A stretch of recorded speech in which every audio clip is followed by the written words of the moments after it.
সব রান্নাবান্না হওয়ার পরে জামাইয়ের আবদার পকোড়ি খাইব। তো এটা শুনে আমার খারাপ লাগে না, কেন কি আমিও খাইতে খুব ভালো পাই আর রাঁধতেও ভালো পাই। তো এই হিসাবে জামাই দেখি পকোড়ি কাটতে রাখতে গেছি, এদিকে আয়া দেখি আমি আলু, মিষ্টি কুমড়া, টমেটো আর পটল সব কাটটা খেয়ে দিচ্ছি, সবের পকোড়ি খাইবো। আর টমেটোর পকোড়ি কিন্তু আমি জীবনে খাই নাই, বা মানে বিয়ার আগে কোনোদিন খাই নাই, ওর থেকে শিখছি। আর এত মজা লাগে যখন মানে উপরেটা পুরো ক্রাঞ্চি হয়ে যায় আর ভিতরে টমেটোটা গইল্লা পুরা মানে সফট হয়ে যায়, কি মজা লাগে খাইতে। তোমরা ট্রাই করে দেখবা, টমেটোর পকোড়ি বহুত ভালো লাগে খায়।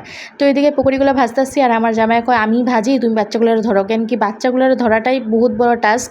রান্নার কি আর বড় কথা, রান্না বান্না কি আর বড় কথা, আর বাচ্চারে মানে ধরাটাই অনেক বড় টাস্ক।